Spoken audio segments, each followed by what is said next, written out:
कहानी ज्यादा लंबी नहीं है, कृपया इसको पूरी देखिएगा और लाइक और सब्सक्राइब भी कर दीजिएगा। कमेंट में बताइएगा कैसा लगा। लक्ष्यपुर गांव में बांकेलाल नामक का एक व्यापारी रहता था। उसके पास एक पालतू गधा था। उसने अपनी सामान बाजार तक ले जाने के लिए उसे पाल रखा था। बांकेलाल बहुत कंजूस और लालची था। अपने गधे को केवल लाभ कमाने के साधन के रूप में देखता था। बेचारा प्राणी अपनी क्षमता से अधिक बोझ से दबा हुआ था।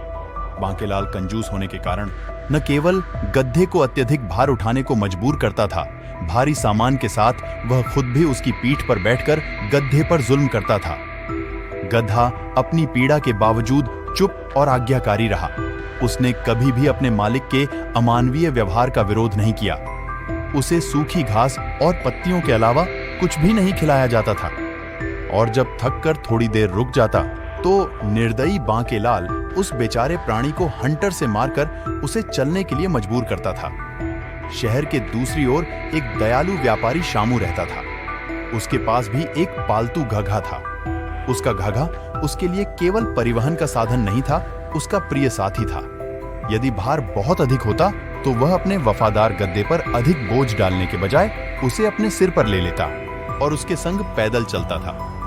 काम से पहले उसे नहलाता था और भरपेट उसकी मनपसंद भोजन खिलता था, जिससे विश्वास और स्नेह का बंधन बना। एक दिन बांकेलाल को शहर से सामान का अच्छा खासा ऑर्डर मिला। ऑर्डर को पूरा करने उसने गधे पर उसकी क्षमता से कहीं अधिक मात्रा में सामान लाद दिया और उसके पीछे एक चाबुक लेकर यात्रा पर निकल पड़ा। बोझ इतना था बेचारा गधा मुश्किल से चल पाता था। कुछ देर थक कर रुक जाए तो रामू अपने स्वभाव के अनुरूप जोर से चिल्लाता और पीछे से हंटर मारकर चलने को मजबूर करता था। गधे ने काफी सहन किया। क्रोध और थकान से भरा गधा अपनी चरम सीमा पर पहुंच गया। अचानक विद्रोह के स्वर में गधे ने अपना भारी बोझ अपने कंधे से नीचे जमीन पर फेंक दिया। फिर बांकेलाल को एक जोरदार लात मारी और भाग गया। स्तब्ध और घायल बांकेलाल को अपनी क्रूरता का खामियाजा भुगतना पड़ा। बिखरे हुए सामान को इकट्ठा करने और उन्हें अकेले ही शहर ले जाने के लिए छोड़ दिया गया। सामान काफी भारी था। उसे आज मालूम पड़ा कि भारी सामान उठाना कितना मुश्किल होता है। रात को घर पहुंचते पहुंचते वो काफी थक गया था। उसके पैरों में छाले पड़ गया था। अपने गग्घे के बिना बांकेलाल को हर दिन गधे की तरह काम करना पड़ रहा था। उसे अपने गग्घे पर थोपी गई कठिनाइयों का प्रत्यक्ष अनुभव करना पड़ा। एक दिन बाजार से लौटते वक्त बांकेलाल ने देखा उसका पड़ोसी शामू बाजार सामान पहुंचाने अपने गधे को तैयार कर रहा था। शामू ने कुछ सामान गधे पर लादा, उसे प्यार से सहलाया और बाकी सामान खुद उठा लिया और धीरे धीरे शहर की ओर निकल पड़े।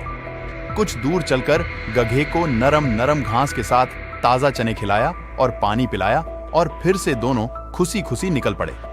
इस तरह दोनों बड़े प्यार से आगे चला और अपना काम पूरा किया। रामू को आज एहसास हुआ कि उसने कितनी बड़ी गलती की है। वह समझ गया कि उसका गधा एक वफादार साथी था जो बिना किसी शिकायत के उसका बोझ उठाता था। बदले में बांकेलाल ने उसके साथ कितने जुल्म किया है। सब कुछ सहन कर भी वो कितने ईमानदारी से अपनी मालिक की मदद कर रहा था। उसे अपनी करनी पर काफी पछतावा हुआ और मालूम हुआ प्यार और एक दूसरे की मदद से ही दुनिया हंसी खुशी आगे बढ़ता है।